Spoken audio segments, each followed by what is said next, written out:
팀장님, 네. 지난 영상에 저희 그 1000만원으로 고장 안 나는 차 추천해줬잖아요.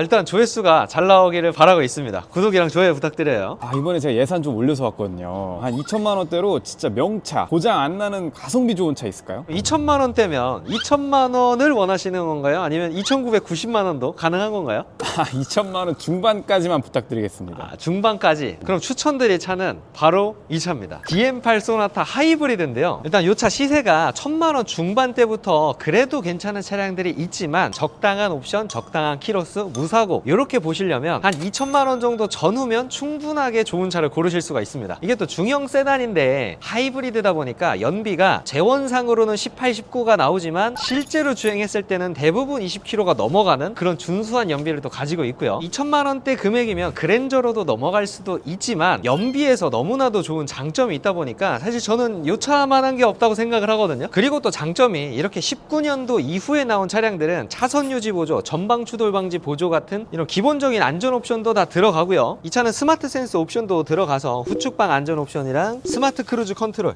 들어가고요. 통풍 시트 들어가고 전자 파킹 브레이크, 앞에 주차 전방 센서까지도 들어갑니다. 약간 무난한 옵션이죠. 그리고 이 차량은 프리미엄 패밀리 등급이라서 이렇게 전동 뒷좌석 커튼도 들어가게 되고요. 그리고 소나타에서 깡통이라면은 이 뒷좌석 열선도 안 들어가는 경우가 있는데 이 차량은 들어갑니다. 여기 옆에 수동식 도어 커튼도 달려 있고요. 그래서 이 정도 옵션이면 패밀리카에서 충분하다라고 느낄 수 있을 정도의 옵션은 들어가 있다 보시면 됩니다. 그리고 고질병을 말씀을 드리면 핸들 이렇게 돌렸을 때 타이어 소음 말고 이런 식으로 뭔가 이제 비닐이 걸리는 듯한 그런 소음이 나는 경우가 있어요. 그거는 스몰 베어링 때문에 그런데요. 10만 원 이내에 수리를 할 수가 있습니다. 그리고 좀 중요한 문제가 하나 있습니다. 이렇게 프로토 에어컨이 적용되어 있는 이 소나타는 온도 조절 액추에이터가 망가지는 경우가 많은데요. 히터나 에어컨에서 문제가 있는 게 아니라 히터 코어랑 에바포레이터 사이를 이렇게 나눠주는, 키를 움직여주는 이 모터, 액추에이터가 문제가 있는 경우가 많은데요. 전조 증상이라면 뭐 뿌두두두둑 이런 식으로 소리가 나겠지만 아예 움직이지 않는 경우도 있어요. 단순히 액추에이터 문제라면 1, 20만 원 정도로 간단하게 해결을 할 수가 있지만 히터박스 내부의 기어가 망가질 경우에는 이 대시보드를 다 드러내서 작업을 해야 돼서 약 100만 원에 가까운 수리비가 나올 수가 있습니다. 이것도 비교적 쉽게 확인할 수 있는 부분 중에 하나이기 때문에 실내 점검하실 때 꼭 놓치지 말아 주셔야겠죠. 그리고 이 차도 하이브리드이기 때문에 머플러 열 회수 장치가 따로 있는데요. 이 차도 마찬가지로 부동액 라인이 머플러까지 갔다가 데펴진 다음에 다시 돌아오는 구조입니다. 그래서 이 차량도 부동액 양은 정상인지 색깔은 정상인지 이런 것도 꼭 체크를 해주셔야 되고요. 혹시나 이 DM8 하이브리드에서 냉각수가 소모되는 그런 증상이 있는 차량들은 블루엔즈에서 사전 점검 처리를 해주고 있으니까 문제가 있다면 빠르게 블루엔즈를 가셔야 되는데, 여기서 중요한 게 냉각수가 없어지는 것까지는 무료로 수리를 할 수가 있지만 계속 타다가 냉각수가 없어서 엔진이 손상된 경우까지는 보상을 받기 어려울 수 있으니까 꾸준한 관리가 필요하겠죠. 이렇게 장점이 뚜렷한 소나타 어떠신가요? 다 좋은데 네. 디자인이 제 스타일이 아니에요. 이게 그러면 좀 더 큰 차는 없을까요? 좀 더 크고 좀 더 신형 같은 차 한번 보러 가시죠. 다음은 현대 그랜저에 밀려서 가성비가 좋아져 버린 바로 기아의 K8입니다. 이게 2021년도에 처음 출시를 했고요. 더 뉴 그랜저 IG보다는 약간 더 신형이라고 봐주시면 됩니다. 비슷한 엔진이 들어가고 금액도 비슷하지만 연식이나 키로수 비슷한 옵션으로 봤을 때는 더 가성비가 뛰어난 차량이라고 보시면 됩니다. 이 차량도 들어가 있는 이 세타3 2.5 GDI 엔진이 처음에 엔진 오일 감소로 말이 되게 많았어요. 2021년형 이후 생산 모델은 그래도 많이 개선되어서 출시를 했습니다. 이 K8부터 전장이 이제 5m가 넘어가면서 엄청 커졌잖아요. 이 정도면은 국산 세단 중에서는 이것보다 더 큰 차 찾으려면 제네시스 G90으로 가야 됩니다. 이 정도 크기 어떠실까요? 크기는 괜찮은 것 같은데 옵션은 좀 어때요? 준대형 세단답게 많이 들어가 있습니다. 지금 뭐 겉보기에는 휠이 기본 휠이다 보니까 이거 깡통 아니야? 라고 하시겠지만 옵션이 생각보다 많아요. 일단 이쪽 보시면 아까 소나타에는 없었던 뒷좌석 통풍 시트까지 있는 거 보이시죠? 오, 그러네요. 여기 진짜 있네. 네, 원래 더 뉴 IG까지는 옵션을 아무리 추가해도 이 뒷좌석 통풍 시트가 안 들어갔단 말이에요. 전륜구동 기반 세단 중에서는 뒷좌석 통풍을 추가한 현대기아 차 중에 첫 번째 시작이다라고 보시면 돼요. 그리고 일단 운전석에 앉아보면 이렇게 메모리 시트도 당연히 들어가고요. 에르고 모션 시트까지도 적용이 됐습니다. 네, 컴포트 옵션이 추가되다 보니까 뒷좌석 통풍 시트, 에르고 모션 시트, 메모리 시트 이렇게가 추가된 거예요. 딱 시동을 걸어보면 전자계기판 나와 있고요. 스마트 크루즈 컨트롤, 안전 옵션 다 있고요. 당연히 5m나 되는 세단에는 큰 세단이다 보니까 어라운드 뷰가 들어가 있죠. 물론 깡통 옵션으로 가면 어라운드 뷰가 없고 전자 계기판도 없고 스마트 크루즈도 없고 이런 경우가 있지만 준대형 세단에는 대부분 이 정도 옵션은 많이 추가가 돼 있다고 보시면 돼요. 일단 이 차량도 고질병이 좀 몇 가지 있는데요. 아까 말씀드렸던 엔진오일 감소가 2021년형 이후부터는 많이 개선이 되어 있긴 하지만 그래도 확인은 해주셔야 됩니다. 자, 게이지를 뽑아서 한번 닦아줍니다.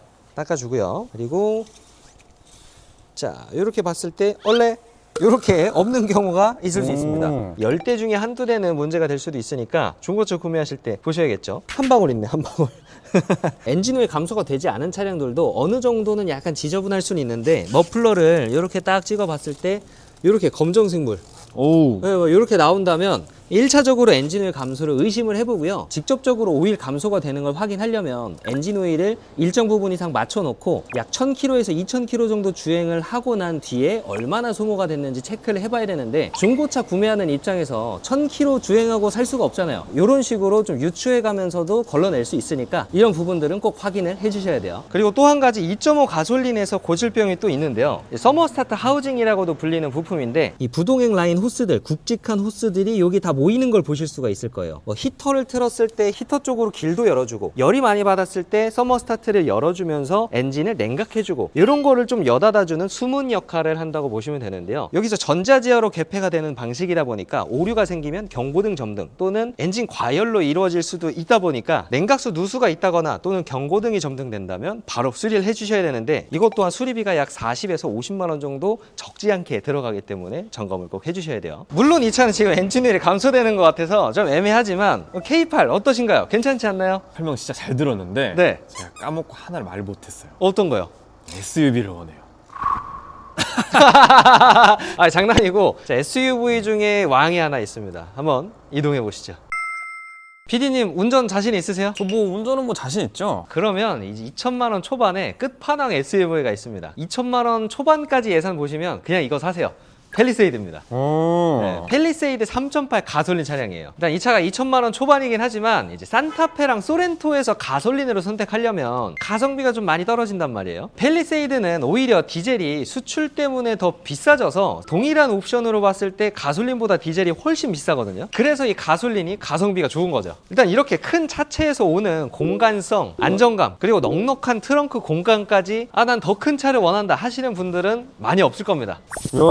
야, 이렇게 누워도 편하죠. 이건 2명 정도 잘 수 있겠네요. 네, 이렇게 앉았을 땐 머리가 걸리긴 하는데 차박도 무리가 없습니다. 여기 있는 버튼들 보이시죠? 네. 3열은 이렇게 올리면 전동으로 올라와요. 우와. 이제 트렁크에 이제 짐은 어느 정도 뺀 다음에 이렇게 아무것도 없는 상태에서 움직이면 되게 편하게 시트를 움직일 수가 있죠. 이게 프레스티지 등급에 추가할 수 있는 옵션은 다 추가한 거라서 이렇게 메모리 시트나 뭐 크릴 사운드, 이렇게 전자계기판, 그리고 전차주분이 예쁘게 사제 앰비언트 라이트까지 추가를 하셨어요. 헤드업 디스플레이랑 이제 이 차가 워낙 크잖아요. 어라운드 뷰는 거의 필수입니다. 그리고 펠리세이드의 최대 장점인 이런 수납 공간, 이 컵홀더도 이렇게 옆으로 빼가지고 여기에다가 뭐 차 키며 뭐 핸드폰이며 음료며 이런 거 다 둘 수 있을 정도로 실내 공간이 되게 넉넉합니다. 그리고 또 위에 보시면 이게 또 패밀리카로도 많이 쓰잖아요. 이런 뭐 썬루프, 듀얼 썬루프로 들어가서 이렇게 뒷좌석에서도 개방감을 느낄 수가 있습니다. 옵션은 이 정도면 괜찮죠? 이거 진짜 마음에 들긴 하는데 네.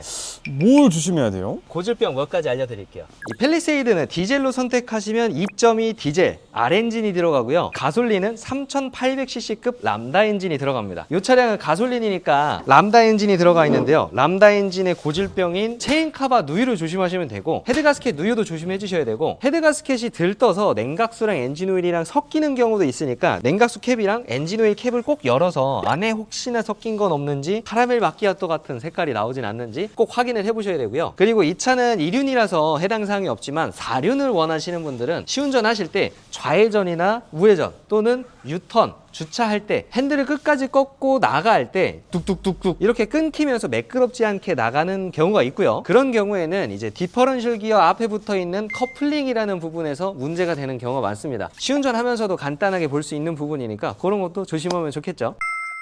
펠리세이드 PD님이 마음에 들어 하시니까 시운전에 리프트 점검하고 계약서 쓰러 가보겠습니다. 오늘 영상도 도움이 되셨다면 좋아요랑 구독, 알람 설정 부탁드립니다. 감사합니다. PD님 가시죠.